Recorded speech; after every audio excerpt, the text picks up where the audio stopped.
Welcome back to DBL. Her bruises may be gone, but her strength isn't. It's been a month since Alleah Taylor first told the world that her ex-boyfriend, former NFL player Chad Wheeler, strangled her and left her for dead. Chad has pleaded not guilty to the charges and will go on trial for the alleged assault in June. But before that happens, Alleah told us that she is speaking her truth. Erica spoke with her earlier in her very first daytime interview, making this a DBL exclusive. And a warning, some of the images you are about to see are disturbing and maybe triggering to some.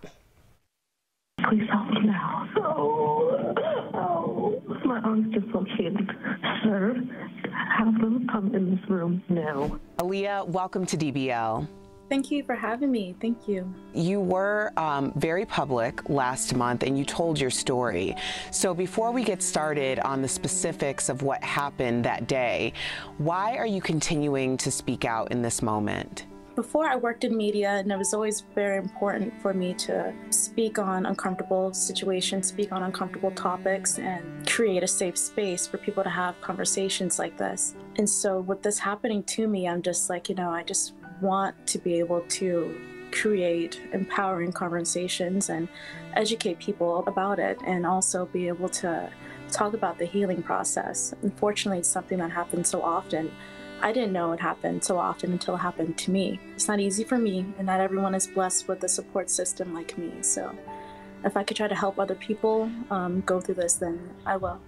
Well, it's very important that it's not forgotten, because obviously your ex-boyfriend, Chad Wheeler, is going to court to stand these charges for your assault. So for those people who may not be familiar with your case, let's walk through the events that happened on January 22nd. You receive a message from Chad, and that was via text. What happened once you got home?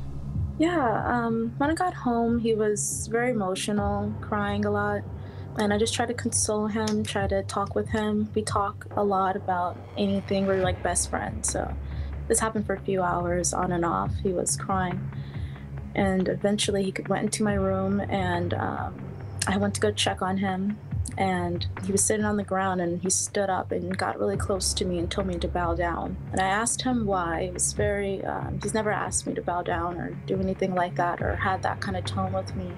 So it scared me a lot. And he told me to bow down again. I refused, and that's when he began attacking me. What is it that's happening? So we know that you had significant injuries from this attack, things that you'll have to live with for the rest of your life, I understand? Yeah, unfortunately. I have a concussion, anxiety, my left arm, the elbow was dislocated and the humerus was broken. So I have a lot of therapy, a lot of healing to do from that. And you have been very transparent about your experience both that night and beyond. But that night, what did you think the outcome was going to be? In my mind thinking, he's very emotional. He just had a hard trip in LA, he maybe just needs to, cry it out, get it out of his system, and we'll be on vacay the next morning, the next day, and it'll be okay. And it's a safe space at my house. So I just figured, that was it. The moment he wrapped his fingers around my throat, that's when I thought, okay, I'm gonna die.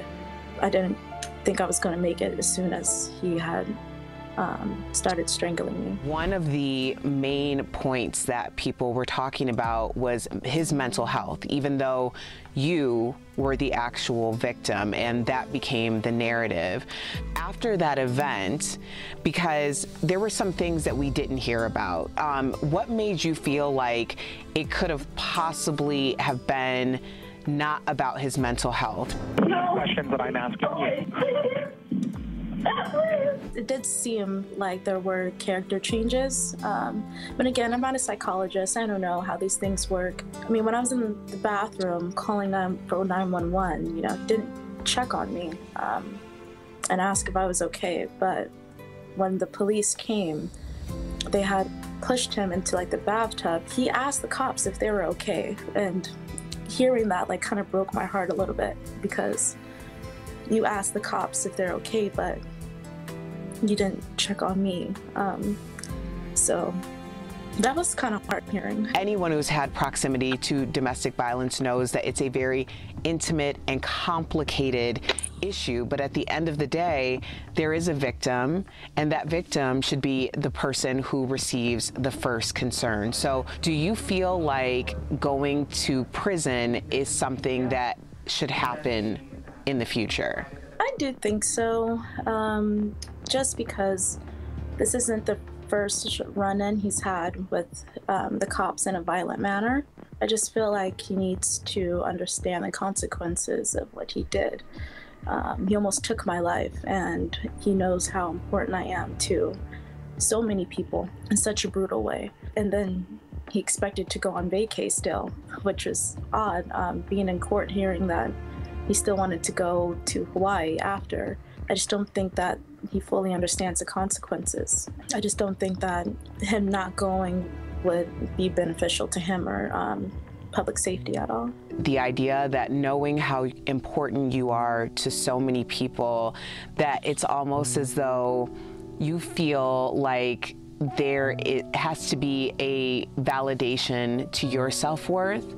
And I'm wondering if that's something that you're feeling right now. I remember at first, like the first week or two after, I was still able to contact his dad, and I was texting his dad asking like if Chad was okay. And then I had to take a break and take a step back and ask, wait, I almost lost my life in a brutal, brutal way. I had to stop and think, like, if I wouldn't have called the cops, my family could have found me that way. It took me a while before even deciding to press charges, because I had to actually put myself on the back burner and think, what if this happens to another woman? As much as I do care and love him, God forbid this happens to someone else. There are people who are watching right here, right now in this moment, that you are normalizing and validating their experiences, and hopefully that gives them some semblance of strength and validity in their truth. So what you're doing is so important right now, and I'm just wondering what closure looks like for you.